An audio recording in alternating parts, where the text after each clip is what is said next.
Welcome to the We For John podcast, the show dedicated to men and the silent struggles we face day to day. From tips to deep conversations, we strive to give you a voice in a world that wants to keep you silent. I am Soaring, your host, and I'm joined by none other than Tyr Munir. So how have you been? Man, it's been a crazy couple months. Been both personally and professionally, just been run dry, honestly. And the holidays are a tough time of year to have to get through that. But we're here. That's that's the first step, right? Yeah, we are here. So we did start earlier in May of 2022. We recorded 10 episodes, 8 were published. We had some blunders along the way. Definitely learned a lot for sure. But coming into 2023, we wanted to do a reboot. I know a driving force for that was because for those that don't know Power Rangers, Jason David Brink, he was the Green Ranger, later became the White Ranger, and he became the longest standing Power Rangers in the series. He was multiple Red Rangers. He was the Black Ranger for Dino Thunder, I believe. And tons and tons of cameos. But when he passed away, he was a big driving force for mental health and was an advocate for that. And so when he passed, I knew that there's going to be a void in that space. And so I wanted to bring the podcast back, bring as many voices as we can to this so that we can try and be a force for good. Yeah, man, I know you took that pretty hard. I did too. I think we're of a similar age, so growing up, Tommy the Green Ranger, right? Like he was somebody we looked up to, we admired in that series, and even for me coming out of it as I was an adult and I got into mixed martial arts, Jason David Frank was an accomplished martial artist. Started his own style, actually down in Houston, not too far from me, about three and a half hours away.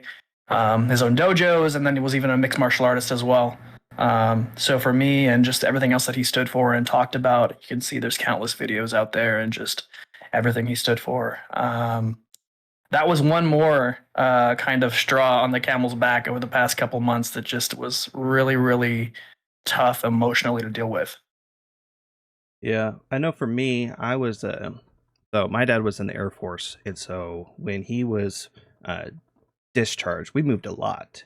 And so for me, Tommy was the outsider. He was the new kid. He didn't really like, and he also started off as the bad guy, but for me, he was the new kid at school. Like no one knew who he was. He kind of had to like build up his friends again and kind of join the group from an outsider looking in. And so I definitely identified him in that regard. Right. Because I was constantly moving. I was like anytime I made a friend, it didn't last very long. I had to move to the next spot, and it was frustrating, but growing up, unfortunately, I kind of done that to my kids too. So like they've gone to multiple different schools, but thankfully now they're in a place where like they have their core group of friends. They know, like, plus also they have a cell phone. So yeah. So it definitely hit me pretty hard when I heard of his passing, and that was my main driving force. We need to bring this back. So much like a beloved TV show, it kind of runs its course, and they box themselves into a plot mess. We For John is essentially doing a reboot. The past episodes that we recorded, they're going to stay up. We're never going to get rid of those. I guess you could say they're our season 0. Yeah, the pilot season. Yeah, you learn from the messes, from audio, visual. We're taking all of those points and learning from those blunders, and in the end, we hope that it can make us better in the future. Obviously, we're still going to be learning as we go along. I'm going to learn to talk like a better human, because I get to a point where I have my script. I'm like, and it's gone. I got to learn to slow down. 2, I want We For John needs to be a vessel for good, so we're going to be focusing on charities. So in 2023, every quarter we're going to focus on a different charity. The first quarter, so January to March, we're going to focus on the ASPCA, American Society for the Prevention of Cruelty to Animals. While we take it a mission to advocate for men, we realize that animals are just as important to us. They're our pets, and in some people's cases, the only kids that we'll have. So the steps that I want to take to make We4 John to put in a better spot is that we're going to try and ramp up our content presence. A couple steps to how we plan on doing that is posting video episodes to YouTube. So I went in, made a whole new overlay and everything. We're currently still working on the TikTok, but we do have the YouTube page. We do have a Twitter account. And I have everything set up to where as soon as this is done, I'll cut it and then send it over to YouTube by Friday, hopefully. I'll also be making a transcript of the episode so that we can post it to a blog site in case you are... Because I haven't figured out how to get closed captioning set up just yet, but this way you can watch it and kind of read along for those that can't read, they can't hear, they're deaf. So trying to be available to those that need those.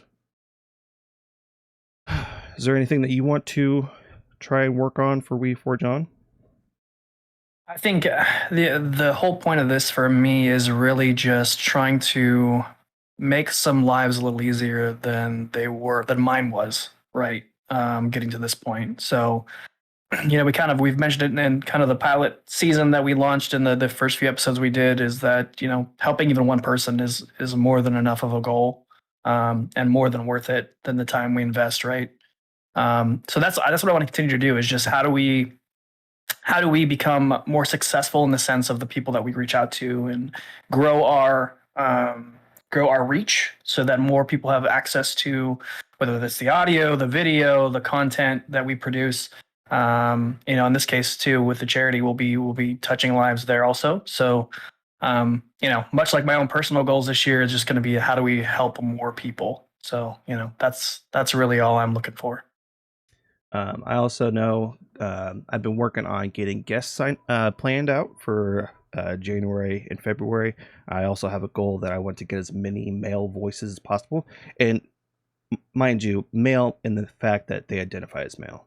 So if you identify as a male, you're welcome. Your voice is valid. We want to make sure we get everybody to the table, so to speak, because we find that when we have more voices added to it, we are able to amplify our messages. But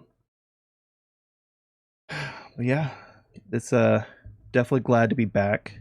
I'm going to be making sure I focus on slowing down, focusing on not getting myself burnt out again, because that's part of why it kind of fell through. I can admit that. I have a bad habit of not saying no, but I end up stacking my plate a little bit too much, and unfortunately, it led to me getting burned out. I was doing stuff over here. I was also trying to figure out, do I want to stream again? Do I want to do that? And then coordinating with the guests, trying to get guests to come on. It's just it was a lot to handle on myself, and I didn't take the time to decompress and focus like a little bit at a time. Yeah. Well, it's a lot of work, right? I mean, sometimes people think, and even me, because on my end, I'm just showing up, kind of preparing for the topic and just having the conversation, and providing the experience. Well, that in itself sometimes is difficult because we have to bare our souls to make sure that we can get the message across and share our experience. You've got to, be the producer, the director, the videographer. You got to do all the other hard technical stuff on the side, as well as, setting up topics and trying to chase down guests. And, streaming for going on 3 years this year, I know how hard it can be to just track down and get content creators to commit and then show up and be prepared. So I completely understand. Yeah. Another thing is I don't want the podcast at all to feel like it's about money. You care less about it. Whether it's, from possible sponsors later down the road, or just, YouTube AdSense, I have no problem with committing all of that back into whatever charities that we're focusing on. Because for me, I'm not in this for the money. I'm in this for helping people. Yeah, and that's important to me. I think that's why I really want to stay a part of this, is because it's much like my streaming. I don't do it to make money. Now, if there's anybody out there that has experience that's listening with Twitch, particularly what most people would call small streamers, right? Somebody who's unpartnered, we'll say that. Man, you don't really make money. You probably lose money. And last year, I actually, for the first time, I did. This will be my third year going. That we'll have anniversary up in March, but it'll be my second full year of streaming last year. My first full year of streaming, I was like, all right, well, let's. I actually made a little bit of money from Twitch. Let's go ahead and do the taxes, right? And then I did the math, and I was like, holy God. I did not make any money. I lost a lot. So, but to me, that's not important. It's the friendships that we've made, meeting you, Soaring, getting to know you and your family a little bit. People like Bama, lots of other people that I've encountered and experienced and gotten to know, who are truly friends and I can consider family now. That's invaluable. So, that's another reason why I'm really passionate about this. And it's not so much just sharing my experience. It's the fact that at no point is this financially motivated. It's and if so, it's to provide for charity. Yeah.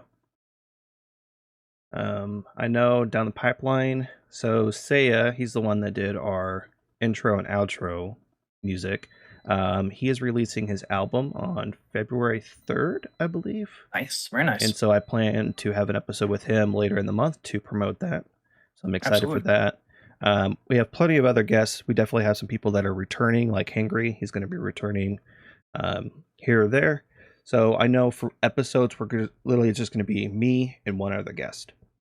Just because that, to me, by looking at the analytics, those were the episodes that work the best when it's just two voices versus multiple voices, because then it just feels like you're competing.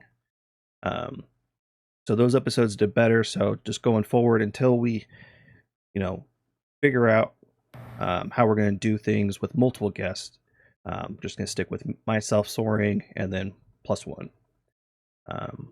Plus, that also allows those guests to have, the whole platform to talk about what they got going on, insert their voice to the topic, and then any and all links will be in the show notes or the description, I guess, for YouTube. So we always make sure that we have the link for our Tiltify going on. I will usually in the title, I'll have like WFO Q1, Q2, Q3, just to make it easier so we know as soon as the quarter's done, that Tiltify is over with. We'll post when like how much we raised. I tell my kids, hey, I'm going live at this point. Get what you got to get done. And they every time without fail. So I'll always make sure that the Tiltify link is up in the description. I'll also make sure that any person that is on the podcast has their socials linked. And then also just any and all information, like if there's like a research topic or like a website I used for research, I'll always make sure I list that as well. All right, so I think we're going to go ahead and call it for the state of We Forge On. So then I'm going to go to the intro and outro.